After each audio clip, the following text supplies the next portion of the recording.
गोविंद जय जय गोपाल जय जय गोविंद जय जय गोपाल जय जय श्री राधा रमण हरि गोविंद जय जय राधा रमण हरि गोविंद जय जय गोविंद जय जय गोपाल जय जय गोविंद जय जय गोपाल जय जय श्री राधा रमण हरि गोविंद जय जय श्री राधा रमण हरि गोविंद जय जय श्री राम जय जय रघुवीर जय जय श्री राम जय जय रघुवीर जय जय सीतारमण श्री रघुनाथ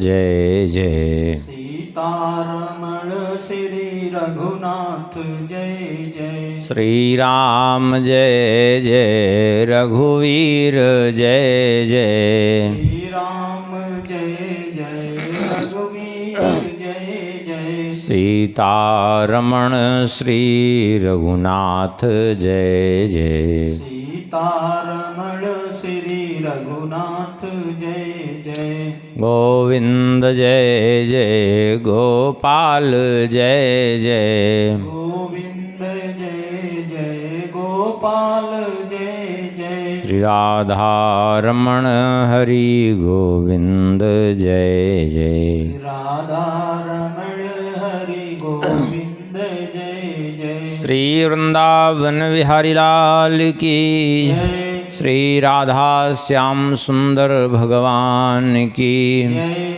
श्री भागवत भगवान की जय श्री सीताराम चंद्र भगवान की जय श्री सुखदेव भगवान की जय श्री कृष्ण द्वैपायन वेद व्यास भगवान की जय श्री परीक्षित जी महाराज की श्री सूत जी महाराज की जय समस्त सौनकादि ऋषियों की जय श्रीमद्भागवत महामहोत्सव की जय आवाहित समस्त देवी देवताओं की जय जय जय श्री सीताराम जय जय श्री राधे श्याम नमः पार्वती पतये हर हर महादेव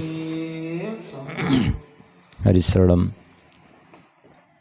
परम मंगलमय परात्पर अखिलेश्वर अकारण करुणावरुणालय भक्तवांछा कल्पतरु भगवान श्री कृष्ण की महती अनुकंपा से उन्हीं के वांग्मय स्वरूप श्रीमद् भागवत जी के माध्यम से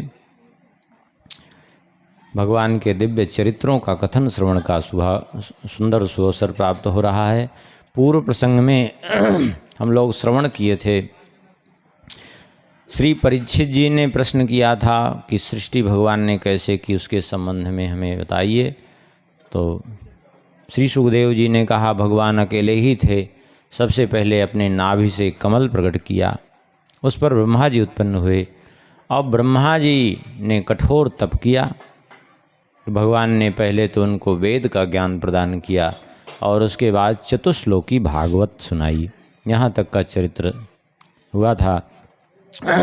आगे भगवान श्री सुखदेव जी कहते हैं, हे परीक्षित, जिस प्रकार से तुमने सृष्टि विषयक प्रश्न किया है, इसी प्रकार से श्री विदुर जी ने भी मैत्रेय जी से प्रश्न किया था।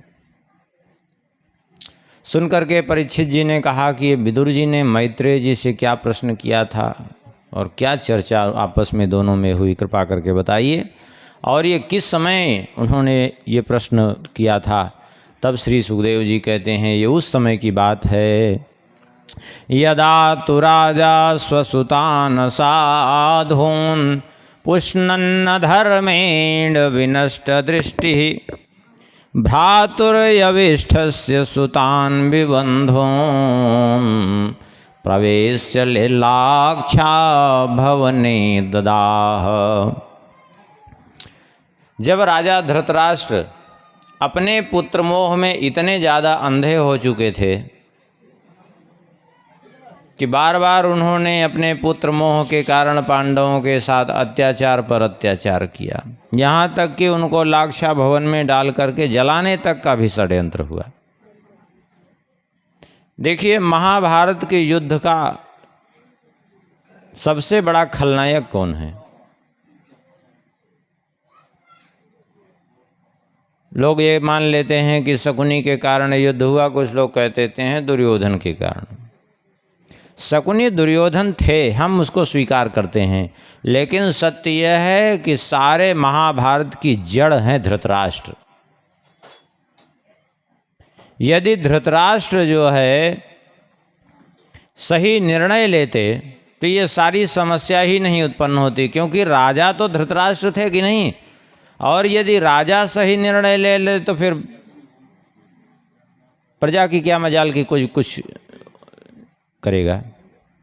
जब राजा ही सही निर्णय नहीं लेगा, मुख्य बात यह है कि देखिए, राज्य में कहीं भी अत्याचार होता है, अनाचार होता है, दुराचार होता है, तो उसका जिम्मेदार कौन है? राजा।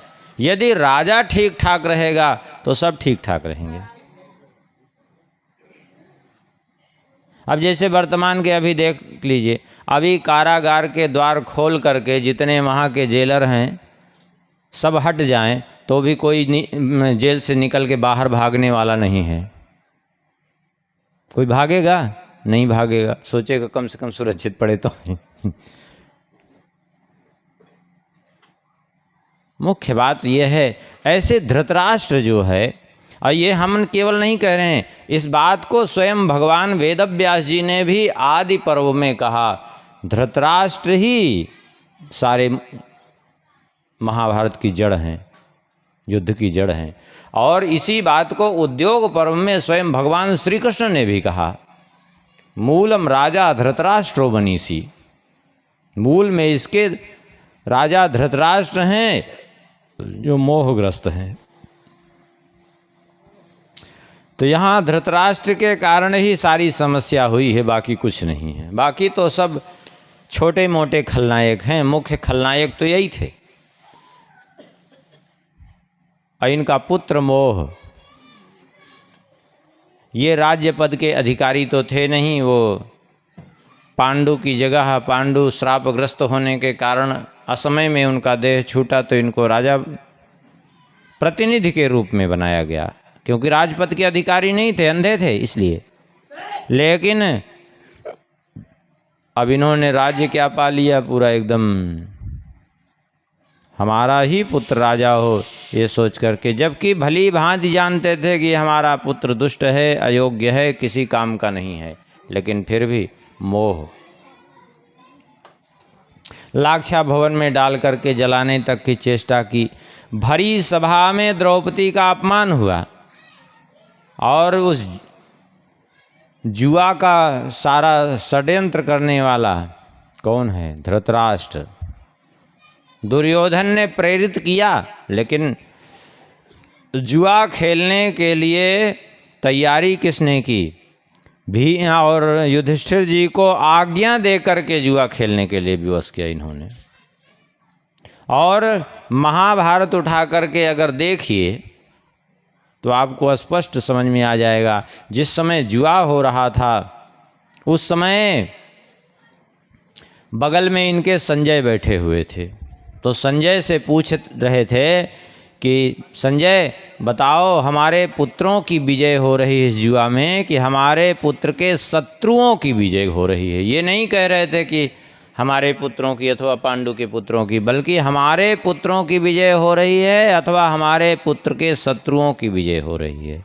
ये जब ऐसी कुटिलता भरी हो तो फिर क्या कहना। इतना ही नहीं, भरी सभा में दुर्योधन ने द्रौपदी के वस्त्र हरण की भी बात कही, तब भी एक शब्द धृतराष्ट्र नहीं बोल पाए।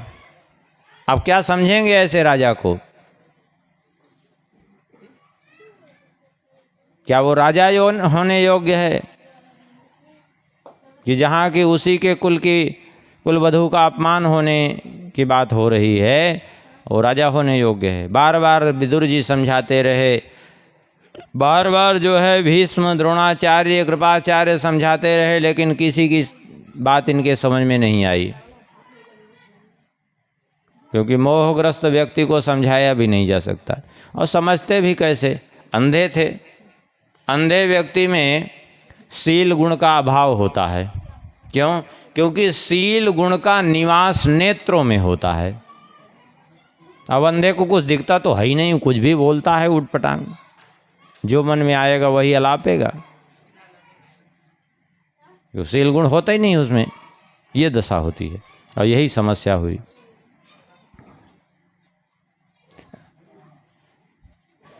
उस समय 12 वर्ष का वनवास, 1 वर्ष का अज्ञातवास जब इनका पूरा हुआ, उस समय की बात है। विदुर जी ने समझाया धृतराष्ट्र को कि आप पांडवों को उनका इंद्रप्रस्थ वापस कर दें, लेकिन धृतराष्ट्र को तो बात समझ में आई नहीं। 8 अध्यायों में विदुर जी ने ऐसा उपदेश किया है जिसको लोग विदुर नीति के नाम से जानते हैं। महाभारत में ही है विदुर नीति, वहीं से अलग से लोग उसका प्रसारण हुआ। विदुर नीति महाभारत में ही है। इतना समझाया, और इतना ही नहीं, सनत सुजात जी जो स्वयं ब्रह्मा जी के पुत्र हैं, उन्होंने भी आकर के समझाया। 6 अध्यायों में उनका अद्भुत प्रवचन है, लेकिन इनकी समझ में नहीं आई धृतराष्ट्र की। उस समय विदुर जी जब समझा रहे थे तो दुर्योधन ने विदुर जी का धृतराष्ट्र के सामने अपमान किया, लेकिन एक शब्द नहीं बोल पाए धृतराष्ट्र कि इनका अपमान तुम क्यों कर रहे हो, ये हमारे छोटे भाई हैं, अथवा ये जो है यहाँ के प्रधानमंत्री हैं हस्तिनापुर के, इनका अपमान करने का तुम्हारा क्या अधिकार है। एक शब्द नहीं बोल पाए और अपमान किया उसने, दुर्योधन ने। उसी समय विदुर जी वहाँ से चल पड़े हैं हस्तिनापुर छोड़ करके। अब विभिन्न तीर्थों में विचरण करते हुए बहुत वर्ष बीते। कितने वर्ष बीते लिखा तो कुछ नहीं है, लेकिन 36 वर्ष बीत गए मान लीजिए। क्यों? क्योंकि विदुर जी की उद्धव जी की भेंट कब हुई? जब यदुवंश का विनाश हो गया था तब। और यदुवंश का विनाश हुआ कब? महाभारत के युद्ध के 36 वर्ष बाद यदुवंश का विनाश हुआ है। उस समय जब 36 वर्ष व्यतीत हो चुके थे, विदुर जी और उद्धव जी की भेंट हुई। और उद्धव जी से जब कुशल समाचार विदुर जी ने पूछा, तो उद्धव जी ने कहा हम किसकी कुशल सुनावें, क्योंकि जिनकी आप कुशल पूछ रहे हैं वे सब अब धराधाम पर ही नहीं हैं। कैसे हुआ? तो सारी घटना सुनाई कि किस प्रकार से श्री कृष्ण के ही पुत्रों ने उद्दंडतापूर्वक जाकर के ऋषियों का अपमान किया और उसके कारण श्रापग्रस्त हो गए, और उस श्राप के प्रभाव से मूसल की उत्पत्ति हुई। और उसका दुष्परिणाम क्या हुआ? आपस में लड़ करके उसी मूसल के चूर्ण से उत्पन्न घास से अनंत मूसल उत्पन्न हुए, उसी से लड़ मरे आपस में। ये परिणाम हुआ इसका। तो उस समय श्री उद्धव जी ने कहा कि मैं भी इस धराधाम पर रहना तो नहीं चाहता था, लेकिन भगवान ने हमें ज़बरदस्ती यहाँ रोक दिया, और उनकी आज्ञा पा करके मैं बद्रिकाश्रम की ओर जा रहा हूँ। हमें भगवान ने अपना दिव्य भागवत ज्ञान प्रदान किया। तब श्री विदुर जी ने कहा हमें भी वह दिव्य भागवत ज्ञान प्रदान कर दीजिए। तब श्री उद्धव जी कहते हैं वह ज्ञान हम आपको नहीं दे सकते हैं। क्यों? क्योंकि हमारे सामने भगवान ने मैत्रेय जी से कहा था कि जब हमारे भक्त विदुर जी आवेंगे तो यह दिव्य ज्ञान उन्हें प्रदान कर देना। क्योंकि जब भगवान ने हमें उपदेश दिया तो उस समय मैं भी वहीं था, व्यास जी भी वहीं थे और मैत्रेय जी भी वहीं थे। हम तीनों लोग साथ साथ थे, हम तीनों ने साथ साथ सारी बातें सुनी हैं। तो मैत्रेय जी को आज्ञा दी थी। अब कहेंगे कि मैत्रेय जी को भगवान ने क्यों आज्ञा दी? उसका कारण ये था कि उद्धव जी स्वाभाविक रूप से देखा जाए तो क्षत्रिय वंश में उत्पन्न होने के कारण उद्धव जी का धर्म उपदेश करना तो नहीं है, इसलिए जो है मैत्रेय जी को भगवान ने आज्ञा दी कि आप उनको उपदेश करना, विदुर जी को। इसलिए जो है भगवान ने उनको आज्ञा दे दी थी और कहा इसलिए आपको मैत्रेय जी की सेवा करनी चाहिए, तभी आपको वह दिव्य ज्ञान प्राप्त होगा। तो विदुर जी वहाँ से चल करके हरिद्वार पहुँचे हैं, क्योंकि श्री मैत्रेय जी महाराज हरिद्वार में विराजमान थे। वहाँ जा कर के श्री मैत्रेय जी के चरणों में प्रणाम किया और फिर विदुर जी ने क्या प्रश्न किया वो आगे सुनिए। श्री विदुर जी कहते हैं, सुखाय कर्माणि करोति लोको न तै सुखम मान्यदुपारमं वा विन्देत भूयस्तत एव दुःखं यदत्र युक्तं भगवान वदेन्नः। विदुर जी कहते हैं, हे प्रभु, सभी जीवों का एक सहज स्वभाव है, क्या? सुखाय कर्माणि करोति लोको, सुख के लिए कर्म करते हैं, दुख कोई नहीं चाहता, सहज स्वभाव है जीव मात्र का। कोई भी कर्म करेंगे तो इस कर्म से हमें यह सुख मिलेगा, यही सोच करके करते हैं। लेकिन प्रायः देखा जाता है विन्देत भूयस्तत एव दुःखम, बल्कि उस करते हैं सुख के लिए कर्म, लेकिन फिर भी जो है उनका दुख दूर नहीं होता, बल्कि दुख भी प्राप्त हो जाता है, जबकि दुख के लिए कोई प्रयास नहीं करता फिर भी। तब फिर प्रश्न खड़ा हुआ कि आखिर फिर दुख क्यों प्राप्त होता है?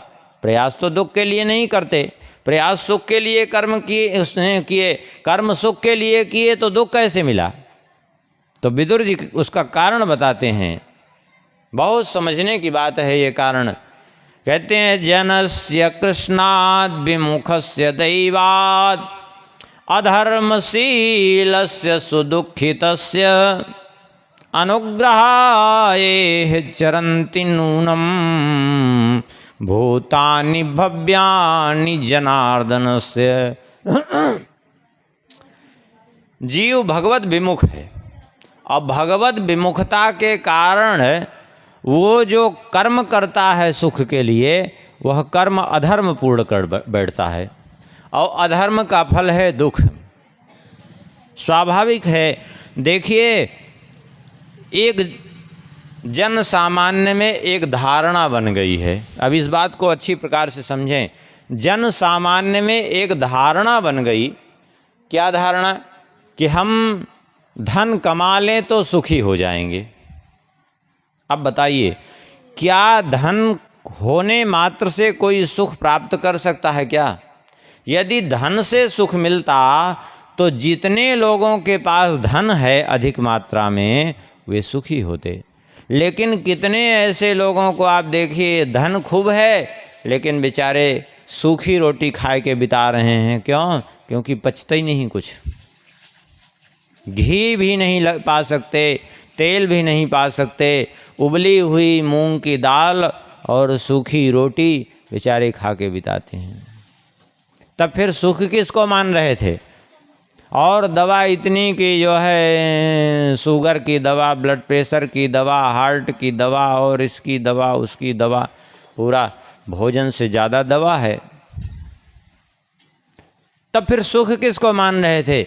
लोग ये समझते हैं कि हमारे पास खूब भौतिक संसाधन हो, खूब गाड़ी मोटर हो, एसी हो, बंगला हो तो हम सुखी।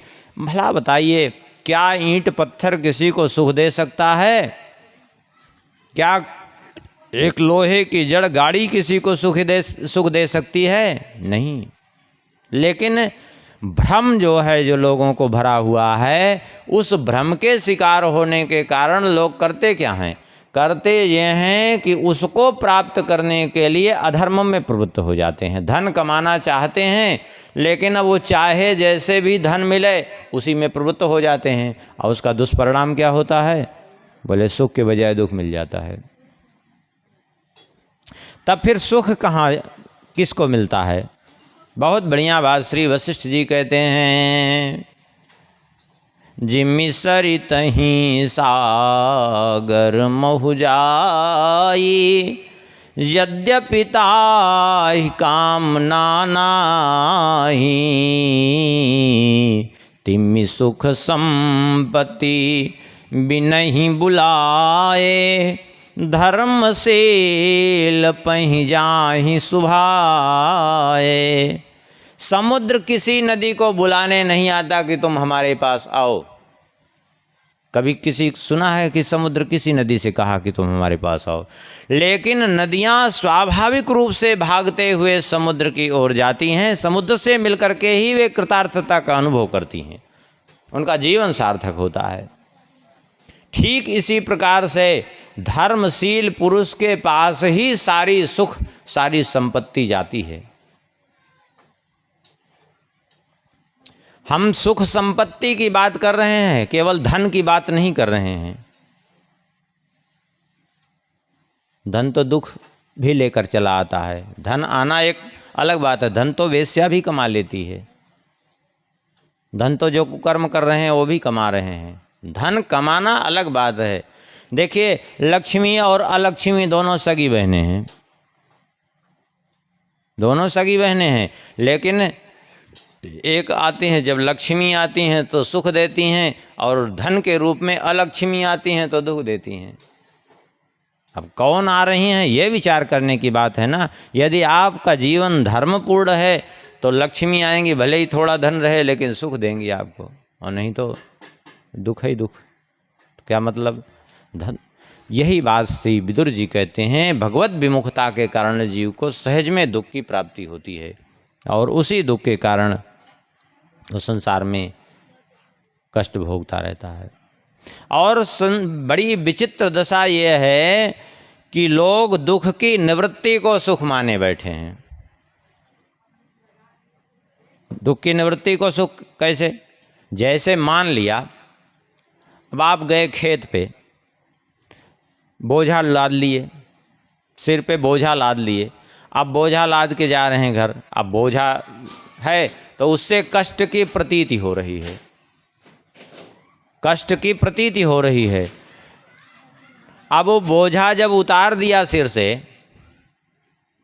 तब कष्ट दूर हुआ, लेकिन लोग कहते हैं बड़ा आनंद आ गया, अब सुख मिला जा करके। अरे सुख नहीं मिला, वो बोझा उतर गया। बोझा उतरने से जो दुख था वो दुख निवृत्त हुआ, ना कि सुख मिला। लेकिन दुख की निवृत्ति को लोग सुख मान लेते हैं और उसी के चक्कर में भटकते रहते हैं लोग, उसी थोड़े के सुख के चक्कर में। तो दुख की निवृत्ति है, वो सुख नहीं है। ऐसे थोड़ा सा संसाधन प्राप्त हुआ, बढ़िया खाए, बोले आनंद आ गया। अरे आनंद क्या चीज़ है, पहले समझे ही नहीं।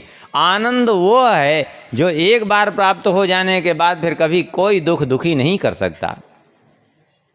किसी संसाधन से, किसी सुख सुविधा से थोड़ा सा सुखानुभूति कदाचित हो सकती है, लेकिन आनंद नहीं मिल सकता। तो विदुर जी कहते हैं, हे प्रभु, ये जीव भगवत विमुख है, इसीलिए दुखी है। इसलिए हम चाहते हैं कि भगवान जो अवतार लेकर के जो विभिन्न प्रकार की लीलाएं करते हैं, करोति कर्माणि कृतावतारो यान्यात्मतंत्रो भगवांस्त्र्यधीशः यथा ससर्जाग्र इदं निरीहा संस्थाप्य वृत्तिं जगतो विधत्ते। इसलिए भगवान जो अवतार लेकर के लीलाएं करते हैं, उन लीलाओं को, उन चरित्रों को सुनाइए, क्योंकि भगवत चरित्र में ही वह सामर्थ्य है कि जीव जो भगवत विमुख हैं उनको भगवत सन्मुख कर देने की, भगवान से जोड़ देने की सामर्थ्य है भगवान के कथाओं में। और कथाओं के अंदर ऐसा प्रभाव है कि यह कर्णनाड़ीं पुरुषस्य यातो भवप्रदां गेहरतिं छिन्नति। कानों के माध्यम से जब कथा अंदर जाती है तो अंतर में जो ये देहाशक्ति गेहाशक्ति भरी हुई है, अर्थात जो शरीर के प्रति आसक्ति और जो संसार के प्रति, घर परिवार के प्रति आसक्ति है, इस आसक्ति का विनाश कर देती है, क्योंकि आसक्ति दुख का कारण है। अब इसको आगे श्रवण करेंगे कपिलोपाख्यान में कैसे दुख का कारण है। सुनकर मैत्रेय जी बड़े प्रसन्न हुए। विदुर जी ने ये भी कहा कि हमें कृपा करके भगवान सृष्टि कैसे करते हैं वह भी सुनाइए। तब श्री मैत्रेय जी कहते हैं, देखो भगवान पहले अकेले ही थे, कोई नहीं था। तब भगवान ने सृष्टि करने के लिए सबसे पहले अपने आप से माया को प्रकट किया, माया को अलग किया। भगवान में वो माया समाहित थी, भगवान ने अपने से माया को पृथक किया, क्योंकि माया ही सब कुछ प्रकट करती है। भगवान तो केवल इच्छा मात्र करते हैं, भगवान की इच्छा से ही सारी रचना तो माया करती है। तब माया की उत्पत्ति हुई तो माया ने महत तत्व को जन्म दिया, महत तत्व ने अहंकार को जन्म दिया। अहंकार 3 भागों में विभक्त हो गया, सात्विक अहंकार, राजस अहंकार, तामस अहंकार। अब सात्विक अहंकार से इंद्रियाधिष्ठात्री देवता उत्पन्न हो गए, राजस अहंकार से ज्ञानेंद्रियां कर्मेंद्रियां उत्पन्न हो गई, और तामस अहंकार से शब्द तन्मात्राएं, शब्द स्पर्श रूप रस गंध, इनकी उत्पत्ति हो गई। उसके बाद जो है आकाश की उत्पत्ति हुई, आकाश से फिर वायु की उत्पत्ति हुई, फिर वायु के बाद अग्नि की उत्पत्ति हुई, अग्नि से जल की उत्पत्ति हो गई, और फिर जल से पृथ्वी की उत्पत्ति हो गई। और ये सब उत्तरोत्तर 10 गुना से बड़े हैं, पृथ्वी से 10 गुना जल। अब वो वैज्ञानिक वाली गणित अगर लगाएंगे तब यहाँ धोखा खाएंगे। वैज्ञानिक स्वीकार करते हैं कि पृथ्वी का 3 गुना जल है, केवल वो इतना स्वीकार करते हैं। वो इसलिए स्वीकार करते हैं 3 गुना जल है, क्यों? क्योंकि पृथ्वी पर जितना जल है वो देखा जाए तो 3 गुना है, इसमें कोई संदेह नहीं। लेकिन पृथ्वी के भीतर भी तो जल है, और जल नहीं होता तो बोरिंग करते हैं तो कैसे जल निकलता है? इतना जल निकलता है कि पूछिए नहीं। दिन दिन रात रात ट्यूबवेल लोगों के चलते हैं और पानी कम नहीं होता, निकलता रहता है। तो पृथ्वी के भीतर भी तो जल है, और पृथ्वी के भीतर तो जो है ही, ऊपर जो भरा हुआ है जल, हमारी आपकी सामर्थ्य नहीं कि एक बूंद जल रोक लें और वहाँ बादलों के रूप में भगवान पूरा समुद्र का समुद्र जल भरे हैं। ये उनकी अचिंत्य सामर्थ्य है, अद्भुत सामर्थ्य है भगवान की।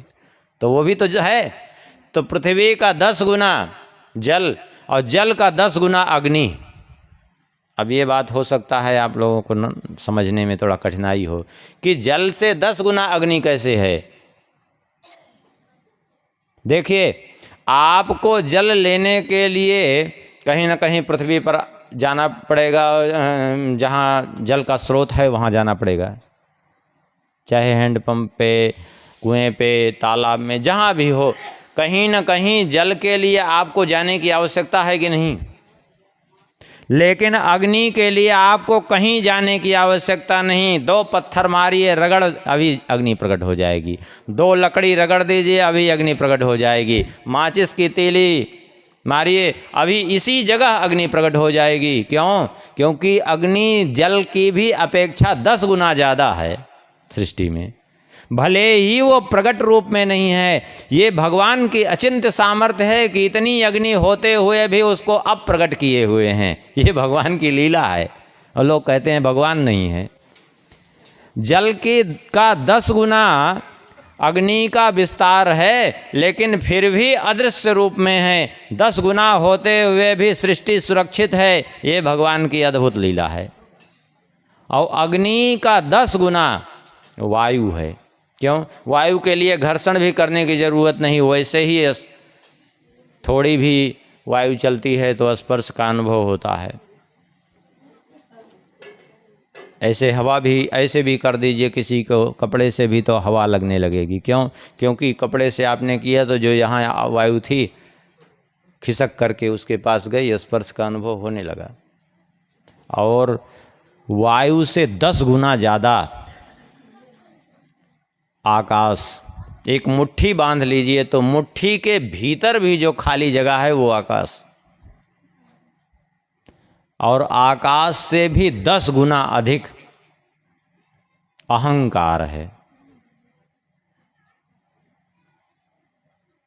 इसीलिए लोग कहते हैं ना, रोम रोम में अहंकार भरा हुआ है। इतना ज़्यादा अहंकार का, आकाश से 10 गुना अधिक अहंकार का विस्तार, और उससे भी 10 गुना अधिक महत्त्व, उससे भी 10 गुना अधिक मूल प्रकृति। और वो प्रकृति भगवान के एक अंश में मात्र जो है स्थित है, बल्कि ये कह दिया जाए उस प्रकृति से भी 10 गुना अधिक व्यापक परमात्मा है। समझ लीजिए, माने एक छोटे से छोटे कण के कणांश में भी भगवान व्याप्त हैं। एक चावल है, इस चावल के आप 1000 टुकड़े कर दीजिए तो हजारों टुकड़ों में भी प्रत्येक में भगवान है। एक एक टुकड़े से भी भगवान को अलग नहीं किया जा सकता, इतना व्यापक हैं भगवान, सोच लीजिए। इस प्रकार से सृष्टि प्रारंभ हुई। अब जब सृष्टि हुई तो इस सृष्टि के लिए सबसे पहले ब्रह्मा जी जब उत्पन्न हुए तो ब्रह्मा जी ने तपस्या की। तपस्या करके पहले ब्रह्मा जी जब उत्पन्न हुए तो एक ही मुख ब्रह्मा जी के प्रकट था। चारों ओर जब अपनी दृष्टि से देखना चाहा, उन्होंने गर्दन घुमाना चाहा, तो उसी समय 4 मुख हुए ब्रह्मा जी के। विचार किए कि मैं कमल की कर्णिका पर बैठा हुआ हूँ, कौन हूँ मैं? कमलनाल को पकड़ करके बहुत प्रयास किया अपने को अस्तित्व को खोजने की, कुछ भी पता नहीं चला, जबकि वो कमलनाल भगवान के नाभि से जुड़ा हुआ था, फिर भी ढूंढ नहीं पाए। अब एक प्रश्न है कि कमलनाल को ब्रह्मा जी क्यों नहीं कमलनाल के आधार को क्यों नहीं खोज पाए? अब ये भी एक विचारणीय विषय है। भाई, जब कमलनाल वहाँ से भगवान के नाभि से कमलनाल प्रकट हुआ, उस पर ब्रह्मा जी उत्पन्न हुए। ब्रह्मा जी उसी कमलनाल को पकड़ करके हजारों वर्ष तक नीचे उतरते रहे और फिर भी खोज नहीं पाए भगवान को। क्यों नहीं खोज पाए? ऐसे समझ लीजिए, आप एक आम का बीज या किसी चीज़ का बीज डाल दीजिए भूमि पर, अब बीज अंकुरित हो गए जाए, अब वो पौधा बन जाए। अब एक दिन आप जब वो पौधा बन करके पेड़ बन करके तैयार हो जाए, अब एक दिन आप खोदिए उस बीज को, ढूंढिए, मिलेगा बीज? नहीं मिलेगा। क्यों नहीं मिलेगा? क्योंकि वो बीज ही पौधे के रूप में तैयार हुआ, अलग से कहीं नहीं कुछ नहीं आया, वो बीज ही पौधा बन गया। ऐसे ही भगवान ही सृष्टि के रूप में परिणित हो गए। सीधी बात यह है। ब्रह्मा जी ने कठोर तप किया, भगवान प्रसन्न हुए और भगवान ने दर्शन दिया। तब ब्रह्मा जी ने स्तुति की, भगवान ने उनको वेद का ज्ञान प्रदान किया और कहा तुम सृष्टि करो। तब ब्रह्मा जी ने 10 प्रकार की सृष्टि की। ये 10 प्रकार की सृष्टि, पहली सृष्टि इसमें महत्त्व की है, दूसरी सृष्टि अहंकार की, तीसरी भूत सर्ग माने 5 महाभूत, पृथ्वी, जल, वायु, आकाश, अग्नि, ये सब इनकी सृष्टि।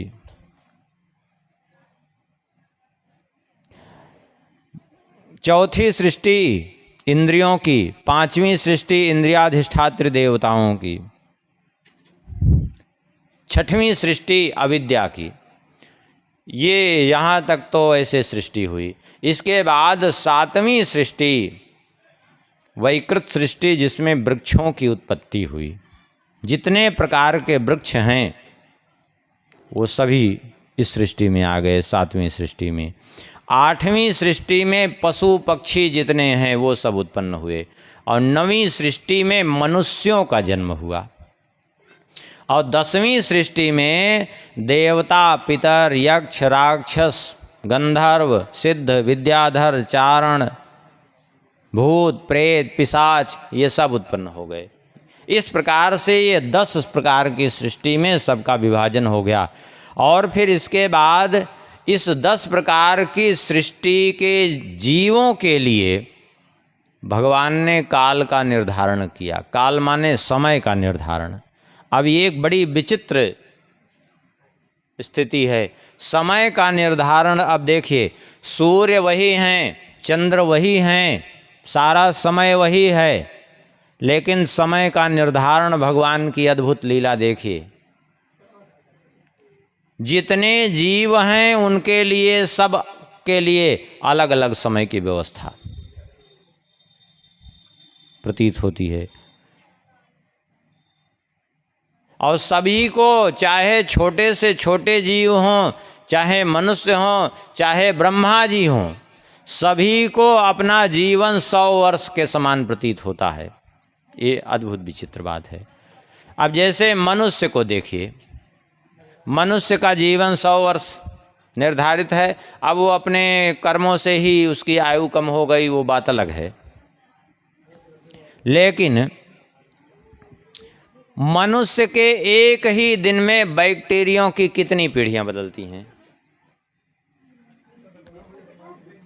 इस बात को विज्ञान भी स्वीकार करता है कि मनुष्य के एक ही दिन में बैक्टीरियों की बहुत सी पीढ़ियां बदल जाती हैं। वे जन्म भी लेते हैं, बड़े भी हो जाते हैं, अंडे भी दे देते हैं, उनसे बच्चे भी हो जाते हैं, और वे बच्चे फिर से जवान भी हो जाते हैं, वो भी बच्चे पैदा करने लगते हैं, अब उसी में बूढ़े भी हो जाते हैं, मर भी जाते हैं। और ये मनुष्य के एक ही दिन में कई पीढ़ियां बदलती हैं। माने मनुष्य के एक ही घंटे में समझ लीजिए उनकी पूरी जीवन लीला ही पूरी हो जाती है, 1 घंटा पौन घंटा में। और ऐसे उन जीवों को भी अपना जीवन 100 वर्ष के समान प्रतीत होता है, क्योंकि उसी में पैदा होते हैं, उसी में बढ़ते हैं, उसी में जवान होना, बड़े होना, बच्चे देना, सब कुछ उसी में हो जाता है।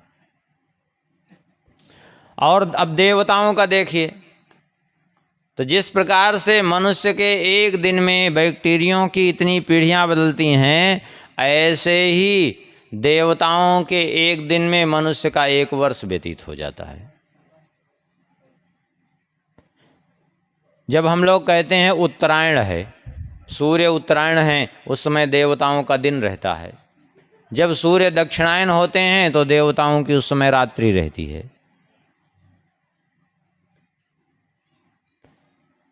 और तो और, अब ऐसे देवता, जब जैसे देवराज इंद्र हैं, अब देवराज इंद्र का कार्यकाल कितना है?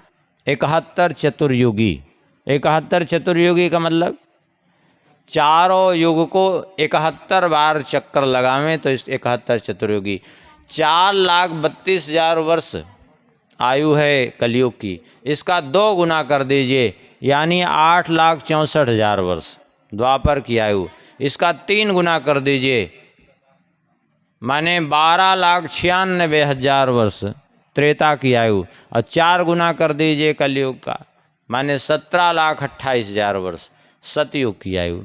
अब 17,28,000, 12,96,000, 8,64,000, 4,32,000 सबको जोड़ दीजिए एक में, कितना हो गया? 43,20,000 वर्ष। ये हुआ एक चतुर्युगी का समय। और इसको 71 से गुणा कर दीजिए, इतना समय देवराज इंद्र का शासन रहता है और इतने ही समय मनु का शासन रहता है।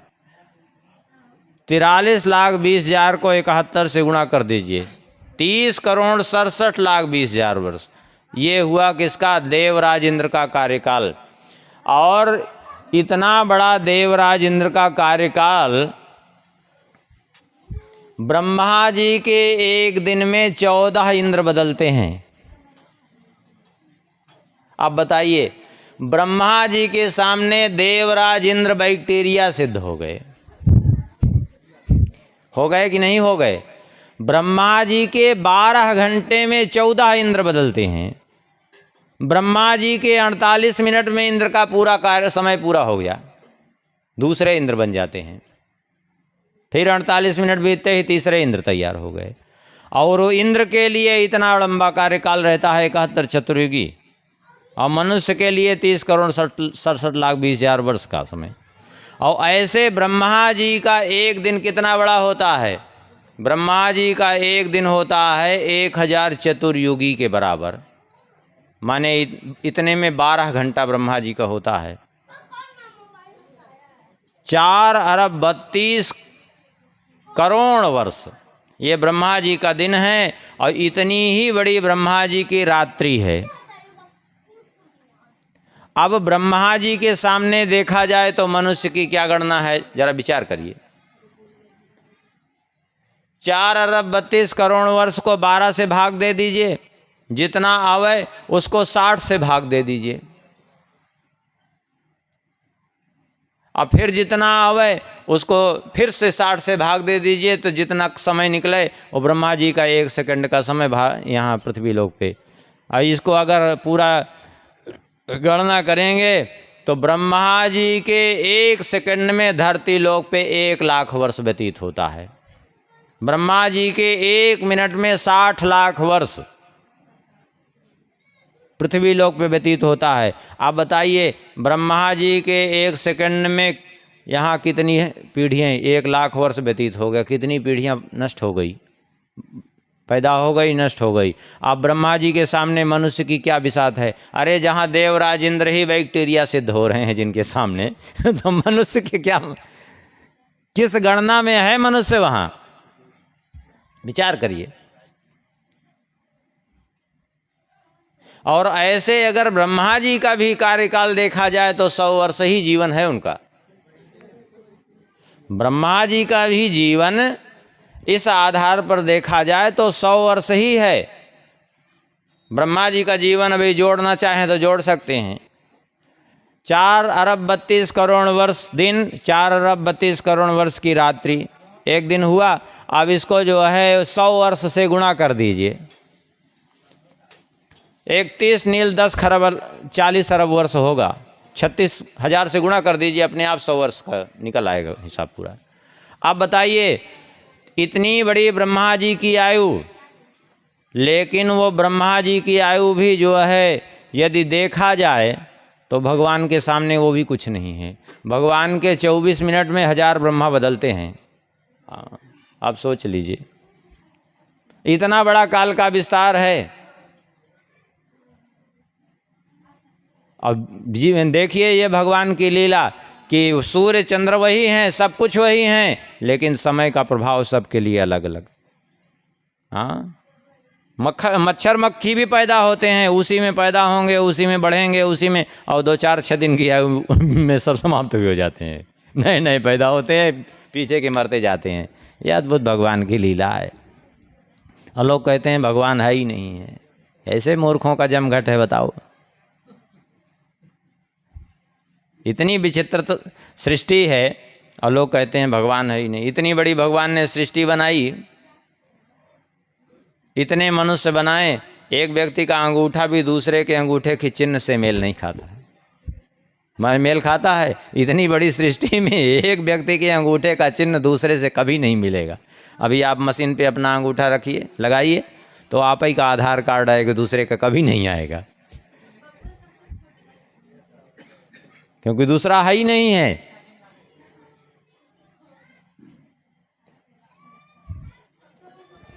इस प्रकार से भगवान ने काल का सबके लिए निर्धारण किया और फिर ब्रह्मा जी ने सृष्टि का विस्तार किया। सृष्टि विस्तार करने लगे तो अज्ञान की 5 वृत्तियां उत्पन्न हो गई। तम, मोह, महामोह, तामिश्र और अंध तामिश्र। तम कहते हैं अविद्या को, मोह अस्मिता को कहते हैं, महामोह माने राग, किसी के प्रति अत्यंत जो है लगाओ, जिसको महामोह। तामिश्र कहते हैं द्वेष को, और अंध तामिश्र कहते हैं अभिनिवेश को, पूर्णतया उसी में इतना रत हो जाना कि सब भूल जाना। ये ब्रह्मा जी को देख करके इस सृष्टि को बड़ा दुख हुआ, ये कैसी सृष्टि उत्पन्न हो गई। फिर ब्रह्मा जी ने सृष्टि छोड़ करके तपस्या प्रारंभ कर दी। अब कठोर तप किया, उसके बाद जब सृष्टि की तो तप के प्रभाव से 4 बालकों का जन्म हुआ। ये 4 हुए सनक, सनंदन, सनातन और सनत कुमार। इनको आज्ञा दी कि सृष्टि में हमारा सहयोग करो, तो इन्होंने मना कर दिया, कहा कि हम तो भगवान का भजन करेंगे, हम सृष्टि नहीं करेंगे। ब्रह्मा जी ने कहा कि तुम भगवान का भजन करोगे, हम मानते हैं, ठीक है करो, लेकिन अभी तुम जानते नहीं हो, अभी तो तुम्हारी अवस्था, तुम जितने बड़े प्रकट हुए हैं वो 5-5 साल की अवस्था जैसी तुम्हारी अवस्था है। जब अवस्था बड़ी होती है तो स्वाभाविक मन में चंचलता आती है। जब इस प्रकार कहा तो इन्होंने कहा, यदि बड़े होने से मन में चंचलता आती है, विकार होते हैं, तो आज से हम बड़े ही नहीं होंगे। और फिर इन्होंने निरंतर भगवान नाम का जाप प्रारंभ कर दिया, हरि शरणम हरि शरणम। और इसके कारण विचित्रता देखिए, इनके शरीर में कोई परिवर्तन नहीं, काल का प्रभाव ही नहीं पड़ा इन पर। ऐसे महापुरुष हुए ये, इनके ऊपर इसीलिए काल का प्रभाव नहीं। ब्रह्मा जी को क्रोध हो आया तो इन्होंने जो है, ब्रह्मा जी को जैसे ही क्रोध हो आया, भ्रुकुटी के मध्य से ब्रह्मा जी के एक नील लोहित वर्ण का बालक प्रादुर्भूत हुआ और रुदन करने लगा। देख करके ब्रह्मा जी ने कहा, तुम प्रकट होते ही रो रहे हो, इसलिए तुम्हारा नाम रुद्र होगा। ये भगवान शंकर जी थे। वैसे तो भगवान शंकर जी साक्षात परमात्मा ही हैं, लेकिन सृष्टि के क्रम में देखा जाए तो ब्रह्मा जी के पुत्र के रूप में प्रकट हुए।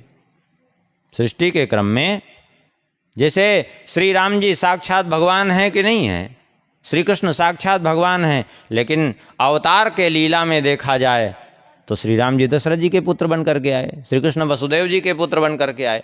ऐसे ही यदि सृष्टि के क्रम में देखें तो शंकर जी ब्रह्मा जी के पुत्र हैं और सनक, सनंदन, सनातन, सनत कुमार इनके छोटे भाई हैं।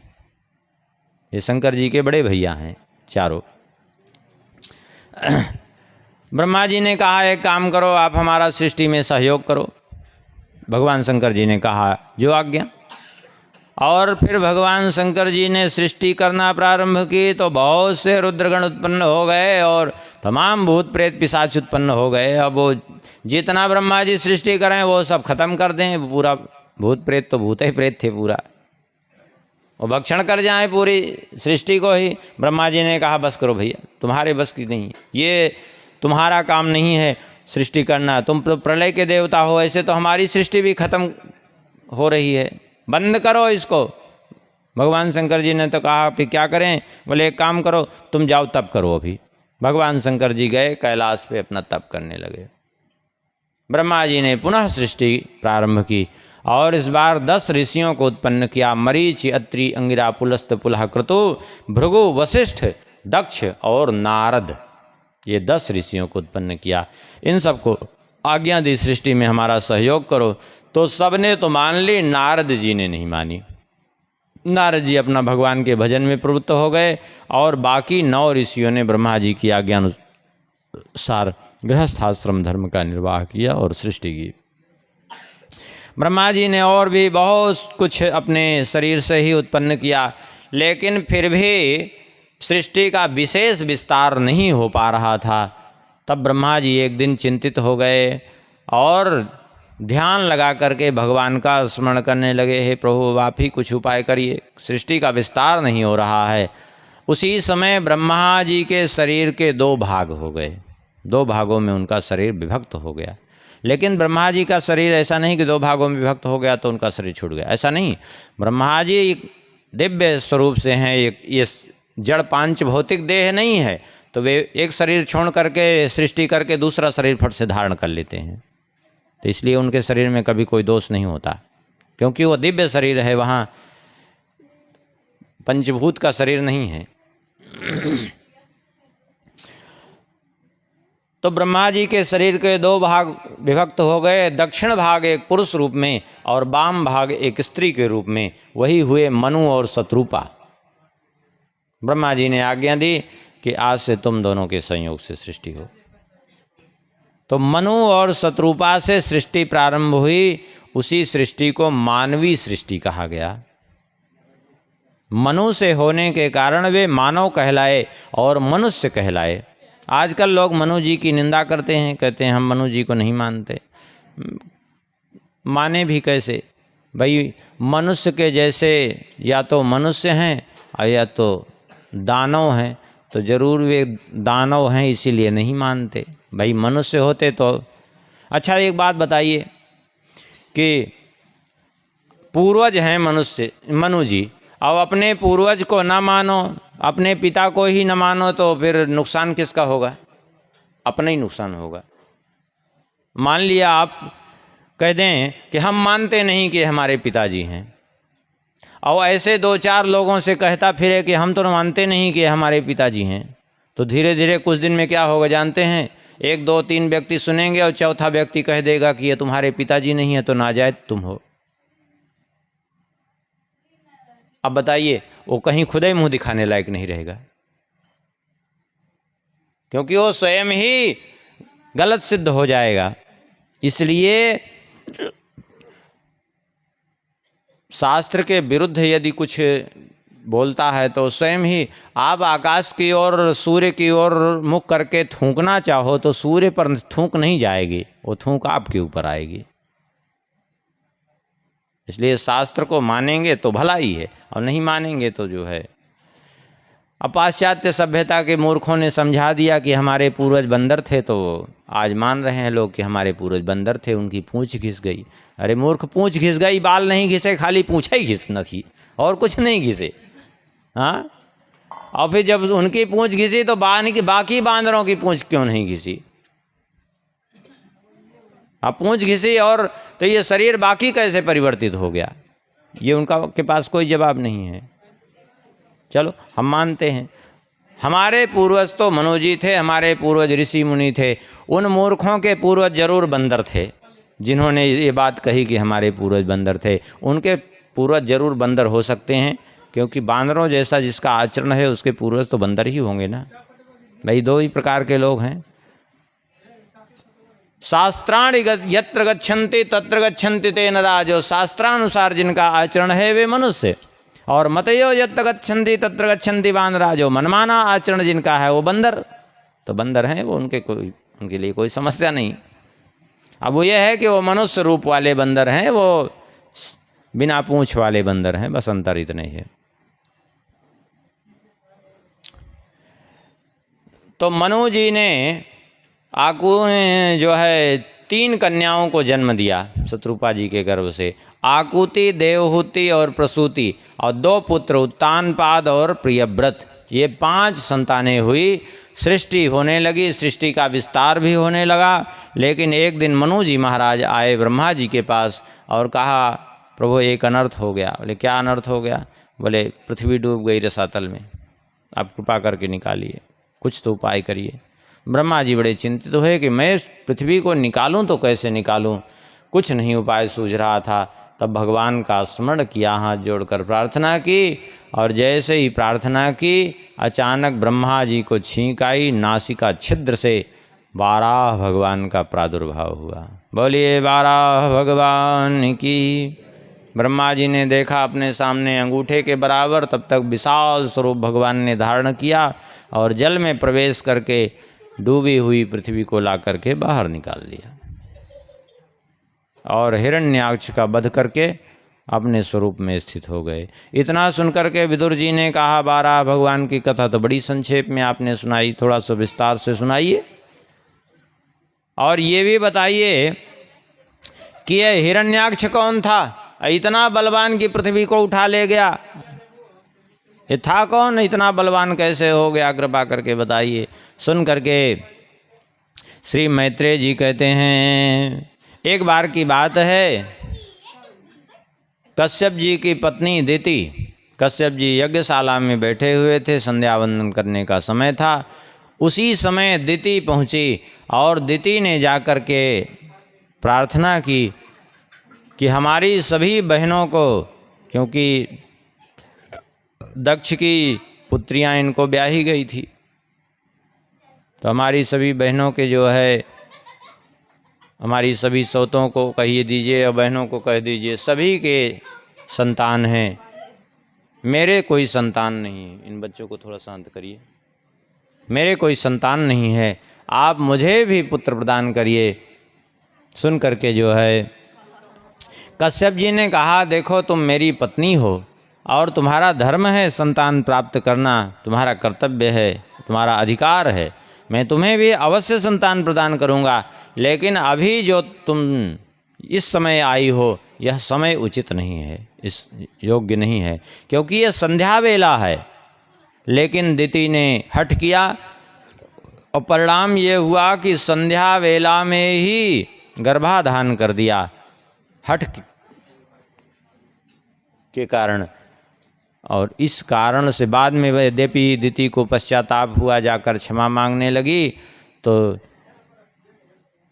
कश्यप जी ने कहा, अरे भविष्यस्तदवा भद्रे भद्रे जाठराधमो लोकान सपाला स्त्रीश्चंडी मुहुरा क्रंदयिसत। अरे अमंगलमयी चंडी, मैंने तुम्हें इतना समझाया और तुमने मेरी बात नहीं मानी, इसका दुष्परिणाम जानती हो कितना भयंकर होगा। तुम्हारे गर्भ से ऐसे 2 दुष्ट संतानें उत्पन्न होंगी कि संपूर्ण त्रिलोकी को बार बार रुला के रख देंगी।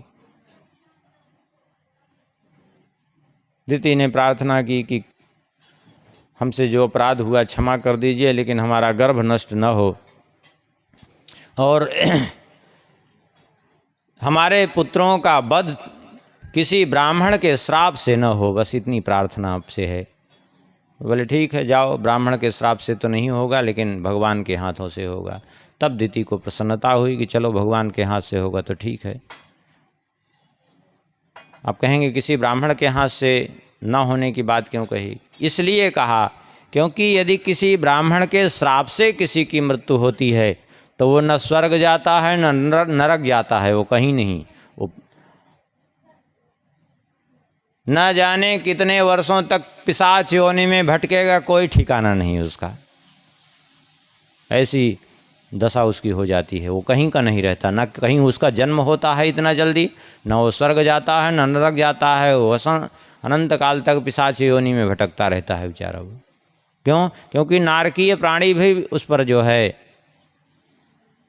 उसको देख के घृणा करते हैं, इसलिए कहा। तो इस दिति के पश्चात आपको देख करके कश्यप जी ने कहा, ठीक है, मैं तुम्हें आशीर्वाद देता हूँ कि तुम्हारे 2 पुत्र होंगे, उनमें एक पुत्र का एक ऐसा पुत्र होगा, अर्थात पौत्र तुम्हारा एक ऐसा होगा जिसके गुणों का अनुकरण बड़े बड़े महापुरुष भी करना चाहेंगे। बाद में प्रहलाद जी उसके प्रभाव से हुए, और 2 पुत्र हिरण्यकशिप हिरण्याक्ष। देखिए, संध्या वेला में 4 कर्म कभी नहीं करने चाहिए। 4 कर्म कौन नहीं करने चाहिए? भोजन कभी नहीं करना चाहिए संध्या वेला में। क्यों? आहारात जायते व्याधि। निश्चित रूप से संध्या वेला में भोजन करने वाले व्यक्ति को रोग उत्पन्न होता ही है। अच्छा खासा स्वस्थ व्यक्ति हो और संध्या वेला में यदि भोजन करने लगे तो निश्चित रूप से कुछ ही दिन में उसको पेट का रोग पकड़ेगा और भी धीरे धीरे शरीर उसका रोगी होता जाएगा। ये पक्की बात है, इसमें कोई संदेह नहीं है। और ना किसी को विश्वास हो तो अनुभव भी कर सकते हैं। संध्या वेला में कभी नहीं खाना चाहिए। आहारात जायते व्याधि दुष्ट गर्भश्च मैथुने। संध्या वेला में स्त्री प्रसंग करेंगे तो निश्चित रूप से दुष्ट संतान होगी, आपका भी जीवन नरक बना देगी और दूसरे के लिए भी दुखद हो जाएगी वो। इसलिए दुष्ट गर्भश्च मैथुने। निद्रायाम हरते लक्ष्मी। संध्या वेला में सोना नहीं चाहिए। संध्या वेला में सोने से लक्ष्मी जी छोड़ करके चली जाती हैं उसको। और स्वाध्याय मरणम ध्रुवम। संध्या वेला में विद्या अध्ययन करने से मृत्यु होती है, अकाल मृत्यु। इसलिए और यदि मृत्यु कदाचित किसी कारण से नहीं हुई तो बुद्धि नाश अवश्य होगा। इन 2 में एक, क्योंकि बुद्धि नाशात प्रणश्यति, बुद्धि का नाश भी जो है मरना ही है। ये बुद्धि नहीं है तो क्या मतलब है उसके? ऐसे जीने से मरना ही अच्छा होता है। दिति को गर्भ हुआ और दिति जो है 100 वर्षों तक बच्चों को जन्म नहीं दिया अदिति ने, इस भय के कारण कि बच्चे जन्म लेंगे फिर उत्पात होगा। एक दिन की बात है, देवता बड़े व्यथित थे, सूर्य आदि ग्रहों का भी प्रकाश फीका पड़ रहा था, तो भाग करके ब्रह्मा जी के पास गए।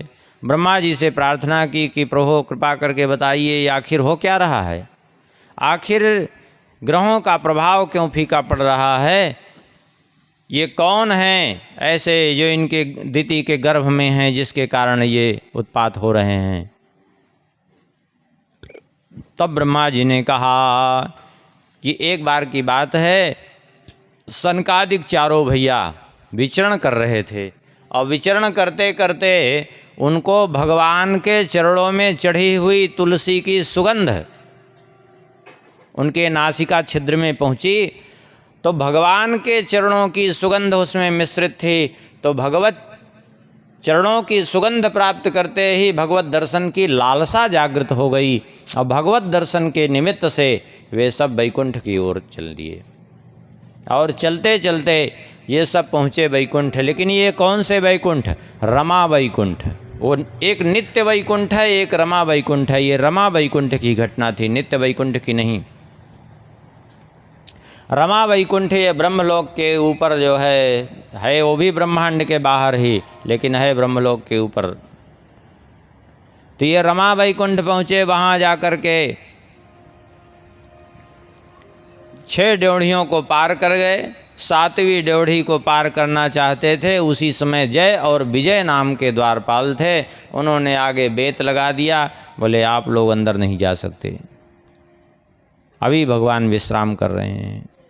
बस भगवान तो योग निद्रा में सदा ही रहते हैं, वो विश्राम थोड़े ही, वो तो योग निद्रा में रह करके संपूर्ण सृष्टि का पालन करते हैं। लेकिन वो रोक दिए और उसका दुष्परिणाम ये हुआ कि बस ये तो भगवत दर्शन की लालसा से व्यथित थे कि कितनी जल्दी हमको दर्शन हो, और भगवत दर्शन में विघ्न उपस्थित हुआ देख करके अचानक सनकादिकों को क्रोध हो आया। यद्यपि इनको कभी क्रोध होता नहीं था, लेकिन आज भगवत कृपा से क्रोध हो आया और क्रोध में आकर के श्राप दे दिया। बोले को आम्यहैत्य भगवत परिचर्य योगचैस तद्धर्मिणाम निवसताम विस्मा स्वभावः तस्मिन् प्रशांत पुरुषे गत विग्रहे वाम को आत्मवत् कुह कयो परिसंकनीयः। सनकादिकों ने कहा भगवान की सेवा के प्रभाव से तुम लोग इस परम धाम को आ तो गए, लेकिन अभी तुम्हारे स्वभाव में विषमता भरी हुई है, अभी समत्व का गुण नहीं तुम में विद्यमान है, इसलिए तुम यहाँ रहने योग्य नहीं हो, इसलिए चले जाओ। लोकान्वितो व्रजत मंत्र भाव दृष्टिया पापीय शस्त्रे इमोय मेरी पौष्यत्र। उस आसुरी योनि को चले जाओ, प्राप्त हो जाओ, जिसमें 3 शत्रु काम क्रोध लोभ सदा निवास करते हैं, ऐसे असुर योनि को प्राप्त हो जाओ। इतना सुनकर के वे दोनों घबरा गए और चरणों में गिर पड़े, बड़ा अपराध हो गया, हमसे क्षमा कर दीजिए। तब तक भगवान भी दौड़ करके आए वहाँ से। भगवान को देख करके सनकादिकों ने स्तुति की भगवान की। सनकादिकों का भी क्रोध शांत हो गया था। भगवान की स्तुति करते हुए सनकादिकों ने कहा, हे प्रभो कामं भवा स्ववृजिनैर् निरये सुनस्तात् चेतो लिवद्यदीनुप्ते पदयो रमेत वाचश्चनस्तुलसी वद्यदितेङ्घ्रि शोभा पूर्येत ते गुण गणैर्यदि कर्णरंध्रः। सनकादिकों ने कहा बस प्रभु हमारी एक ही अभिलाषा है, क्या? हमारा ये चित्त रूपी भ्रमर, हमारा चित्त रूपी भंवरा सदा सर्वदा के लिए आपके चरण रूपी कमल में आबद्ध हो जाए। अपने चित्त को, अपने मन को भंवरा कह रहे हैं, भगवान के चरणों को कमल कह रहे हैं। क्यों? क्योंकि भंवरा कहीं भी आसक्त नहीं होता, एकमात्र कमल में ही जाकर के टिकता है। विभिन्न पुष्पों के पराग लेता हुआ भंवरा जब कमल पर जाता है तो कमल पर जाते ही वो चुपचाप वहाँ बैठ जाता है, फिर वहाँ से उड़ता नहीं, कहीं नहीं जाता। फिर यहाँ तक कि सारा दिन व्यतीत हो जाता है, जब सूर्यास्त हो जाता है तो कमल बंद हो जाता है, और कमल जब बंद हो जाता है तो उसी के भीतर भंवरा वो बंद हो जाता है। अब वो भंवरा चाहे तो उस कमल की पंखुड़ी को भेद करके, उसका को छेद करके बाहर निकल सकता है। क्यों? क्योंकि लकड़ी भेदन की क्षमता होती है भंवरे की, लकड़ी को काटने की क्षमता होती है, लेकिन फिर भी वो भंवरा उस कमल की कोमल पंखुड़ी का भी भेदन नहीं कर पाता। क्यों नहीं भेदन कर पाता? क्यों? क्योंकि कमल से उसको प्रेम हो जाता है। और जितने बंधन हैं संसार में, उन समस्त बंधनों में बंधनानि खलु सन्ति बहूनि प्रेम रज्जु दृढ़ बंधन मन्यत्। जितने बंधन हैं उसमें सबसे कठिन है प्रेम का बंधन।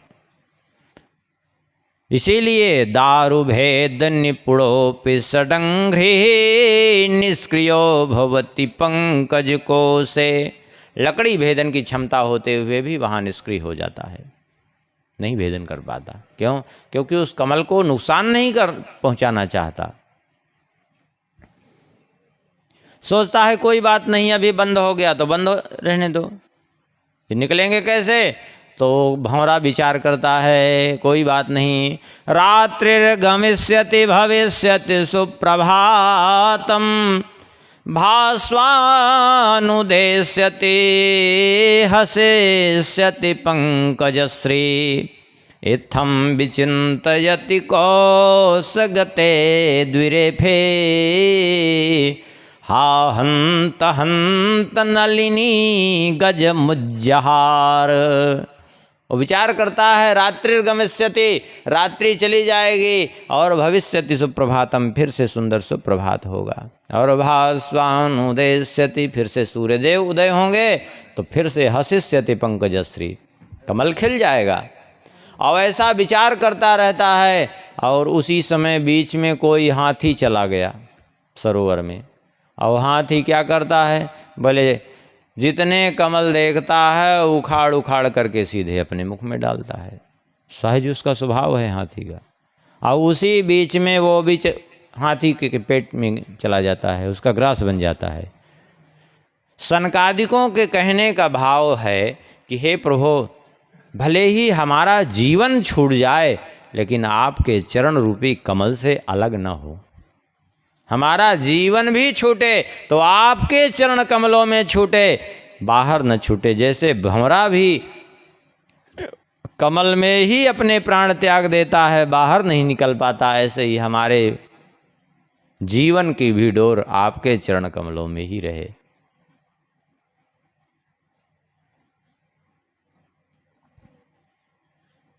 ये तात्पर्य है। अब दूसरी दृष्टि से यदि देखा जाए इसको, संसार की दृष्टि से, तो संसार की दृष्टि से तो देखा जाए तो ये संसार एक सरोवर के समान। आइए, संसार रूपी सरोवर में ये गृहस्थाश्रम ही, ये घर गृहस्थी ही एक कमल के समान है, और जिसमें ये व्यक्ति जो है वो आसक्त है। इस घर गृहस्थी में उसका प्रेम हो गया है, आसक्त है ये भंवरे के समान।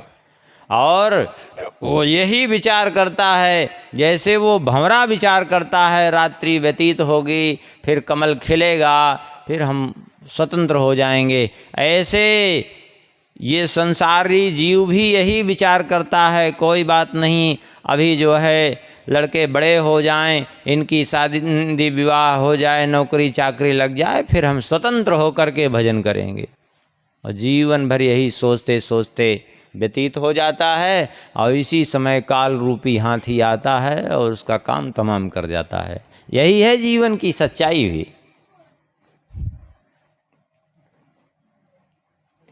भगवान ने कहा, एतौ तौ पार्षदौ मह्यम जयो विजय एव चा कदर्थी कृत्य माम यदवो बहवक्रातामते क्रमम। भगवान ने कहा, ये दोनों जय और विजय मेरे पार्षद हैं, मेरी चिंता न करते हुए इन्होंने आपको रोका भीतर आने से, ये इनका अपराध है। क्यों? इसलिए कि हमारे पास आने से हमारे ही आराध्य को रोक रहे हैं। ब्राह्मण तो हमारे आराध्य हैं। भगवान का नाम क्या है? ब्रह्मण्य देव।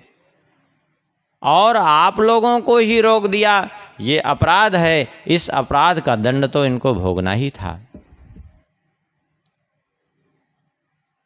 सनकादिकों ने कहा, प्रभु दोष तो हमसे ही बन गया है, इनको श्राप देना नहीं चाहिए, आप इनको क्षमा कर दीजिए। भगवान ने कहा, नहीं, क्षमा तो हम नहीं करेंगे, इनको जाना तो पड़ेगा ही असुर योनि में।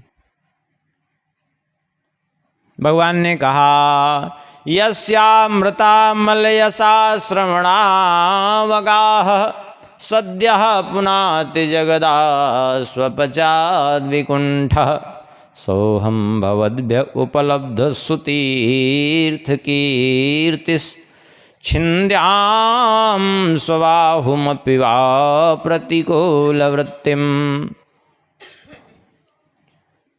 भगवान कह रहे हैं कि मेरी जो ये निर्मल यश गाथा है, जिसमें अवगाहन करने मात्र से चांडाल पर्यंत समस्त जीव तुरंत पवित्र हो जाते हैं, यह मेरी निर्मल यश गाथा कहाँ से प्राप्त हुई? बोले, आप जैसे भक्तों से, आप जैसे ब्राह्मणों से प्राप्त हुई। भगवान के कहने का तात्पर्य है, भगवान के चरित्रों का गुणगान कौन कर रहा है? जो भगवान के भक्त हैं, ब्राह्मण हैं, वे गुणगान कर रहे हैं। तो यही भगवान कह रहे हैं, ये निर्मल यश गाथा तो आप लोगों से है, और आप जैसे भक्तों का कोई तिरस्कार कर दे तो छिन्द्याम सबाहुमपि वह प्रतिकूल वृत्तिम। यदि मेरी भुजाएं भी मेरे भक्त का तिरस्कार कर दें, किसी ब्राह्मण का तिरस्कार कर दें, तो मैं अपनी भुजाओं को भी काट करके फेंक दूं। दूसरे की क्या विसात है? यस्य वया चरण पद्म पवित्र रेणुम सद्याक्षताखिलमलम प्रतिलब्धशीलम न श्रीर्विरक्तिमपि मां विजहाति यस्या प्रेक्षालवार्थ इतरे नियमान वहन्ति। भगवान कहते हैं कि ये जो मेरी चरण धूलि इतनी पवित्र हो गई कि समस्त पापों का हरण कर लेने वाली है, यह चरण धूलि पवित्र हुई कैसे मेरी इतनी? जिस चरण धूलि से मिश्रित गंगा जल को स्वयं भगवान शंकर जी भी अपने मस्तक पर धारण करते हैं, स्वयं सारे जगत जिसमें अवगाहन करके पवित्रता का अनुभव करते हैं, पाप से मुक्त हो जाते हैं, यह चरण धूलि कैसे इतनी पवित्र हो गई? भगवान कहते हैं, आप जैसे भक्तों की, ब्राह्मणों की सेवा के प्रभाव से ये चरण धूलि मेरी पवित्र हो गई। लक्ष्मी जी कभी छोड़ करके अलग नहीं होती, जबकि चंचला हैं, चंचल स्वभाव है लक्ष्मी जी का, ठहरती नहीं, लेकिन फिर भी भगवान के चरणों को छोड़ करके अलग कभी नहीं होती। क्यों? भगवान कहते हैं उसका कारण यही है कि मेरे आराध्य हैं ब्राह्मण, उनकी सेवा के प्रभाव से सारे देवता मेरे नियम का वहन करते हैं। क्यों? बोले, आप लोगों की सेवा के प्रभाव से।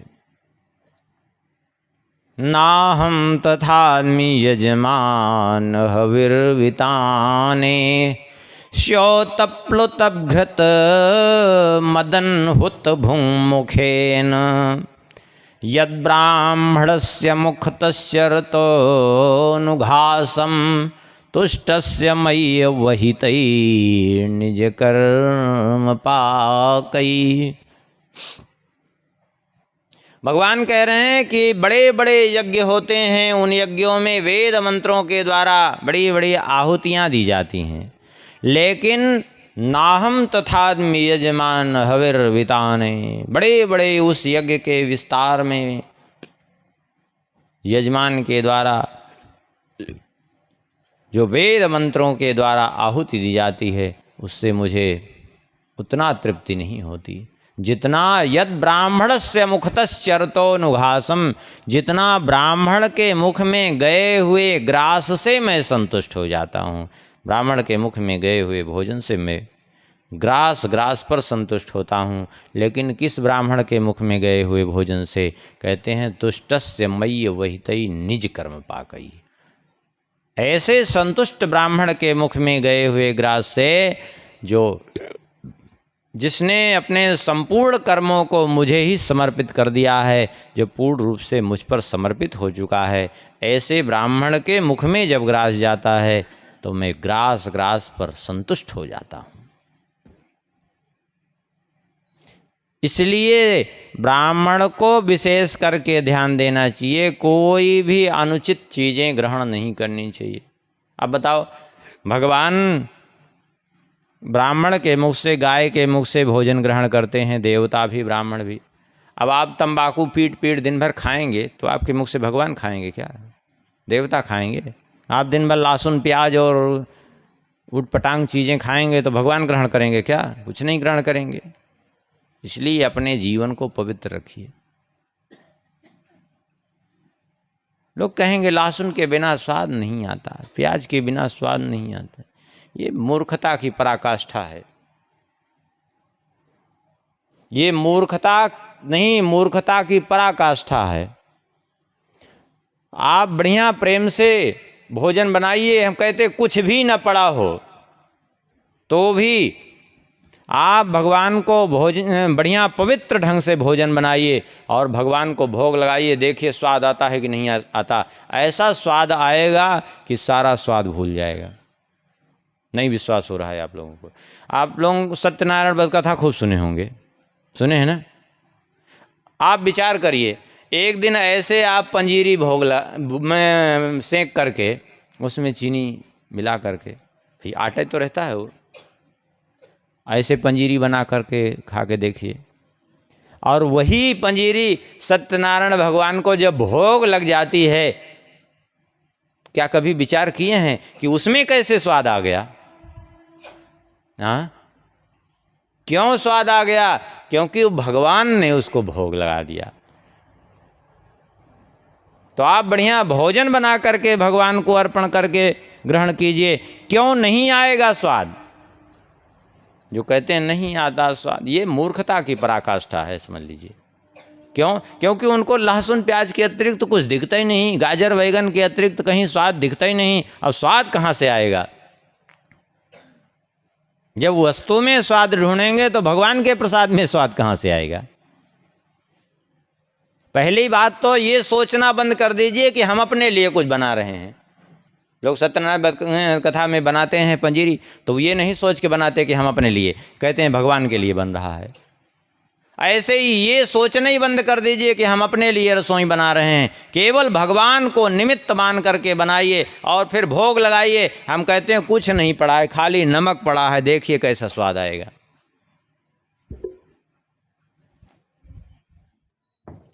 लेकिन विश्वास नहीं है तो फिर उसको तो कोई समाधान नहीं है। श्री राम जय राम, जय जय राम। सीता राम जय सीता